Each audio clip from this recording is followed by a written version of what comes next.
You may not have heard of this case that will change the rules on workplace discrimination, but you should know it. And it all started with a promotion that never came, a demotion that wasn't explained, and a lawsuit that is now sitting with the U.S. Supreme Court. This is the story of Marlean Ames and how her claims of reverse discrimination are putting DEI on trial. So by the end of this video, you will know why this case could redefine how companies use DEI programs and what it means for you, whether you're in HR, in management, or just someone who's trying to protect your rights at work. And stick around until the end, guys, because this is going to show how a single lawsuit could legally flip the way employers handle discrimination claims in every workplace.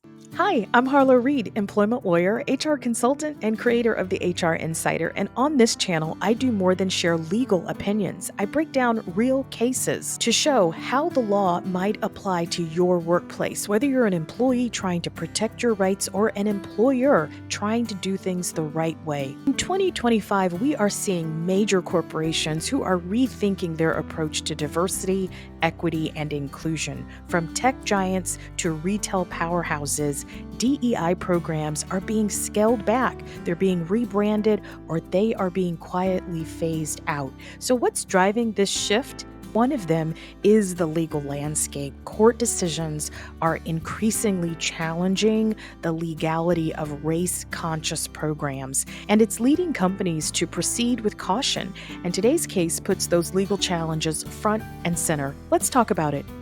The content shared on this channel is for informational purposes only and shouldn't be taken as legal advice. Always consult a qualified attorney or HR professional for guidance on your specific situation. And hey, don't forget to like and subscribe. This case begins with Marlean Ames, who began working for the Ohio Department of Youth Services in 2004. Over time, she worked her way through different positions, first as an executive secretary, then as a community facility liaison. Her job was to help juvenile facilities across the state comply with regulations, including the Prison Rape Elimination Act, or PREA.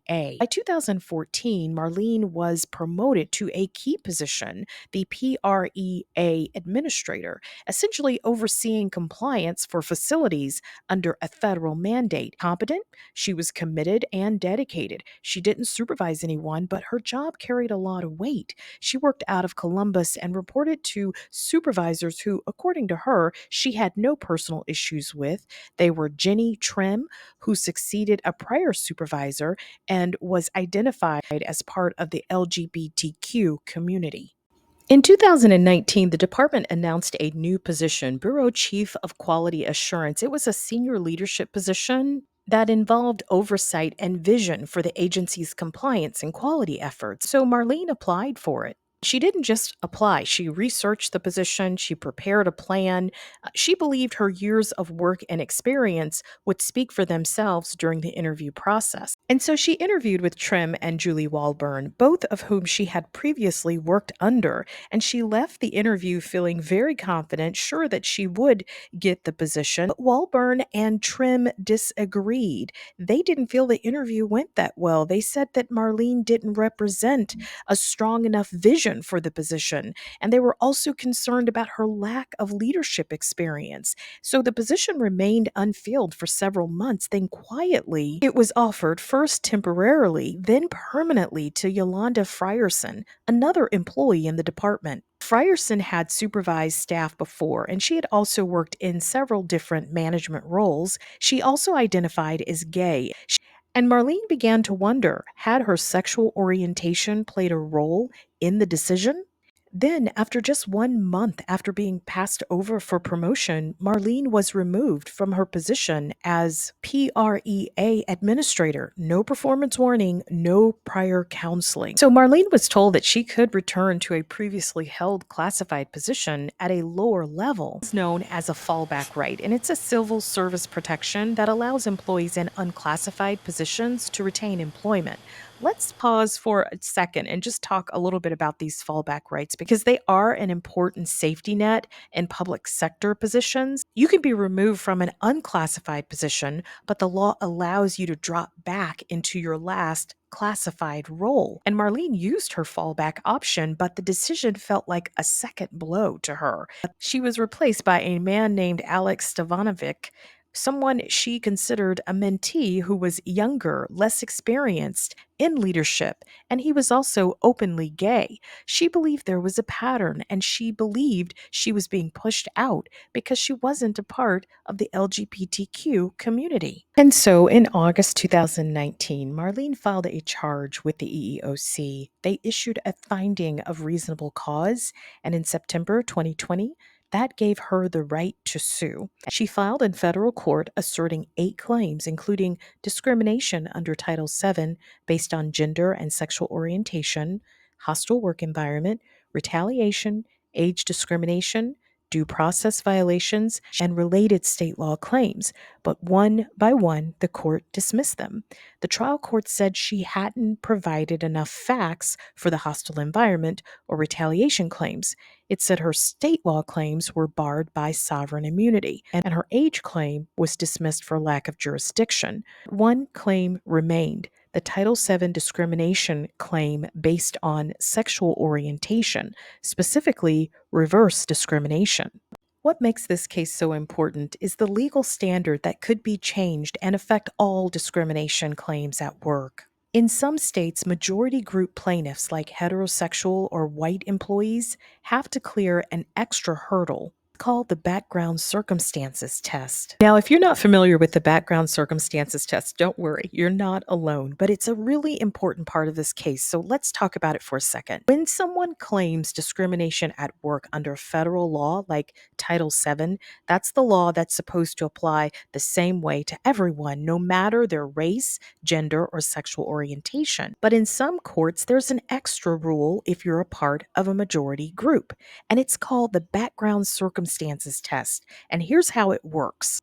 If you're white, male, straight, or in any group that's typically seen as not disadvantaged, you have to prove not just that you were treated unfairly, you also have to show that your employer is somehow unusual, that they actually discriminate against people like you. That means you're carrying a heavier burden than someone in a minority group who's filing the same type of claim. And that's exactly what's at the heart of this case. Marlean Ames says she was passed over and demoted because she's straight. But the court said, before we even get to your evidence, you have to prove that your employer is the kind of employer that discriminates against straight people. That's what background circumstances test does. The Supreme Court is now deciding whether that extra burden is fair or whether it violates the idea that discrimination law should protect everyone equally. And so Marlene's case is challenging this standard, and now the Supreme Court is deciding, should all discrimination claims be treated equally, no matter who the plaintiff is? During oral argument, several justices pushed back on the idea of extra legal hurdles. They questioned whether fairness under Title VII should depend on your identity at all. If the Supreme Court rules in Marlene's favor, it could open the door to more lawsuits from employees who feel sidelined by DEI efforts. It could force employers to change how they approach hiring, promotion, and workplace equity. This is why this case is so important. It's not just about one woman. It's about whether workplace fairness means neutrality or intentional correction, and the legal outcome will reshape how DEI operates across the country. If you're curious about how discrimination laws work and how they are evolving, check out my harassment training playlist right here on the HR Insider. And don't forget to subscribe because I'll break down the Supreme Court ruling as soon as it drops.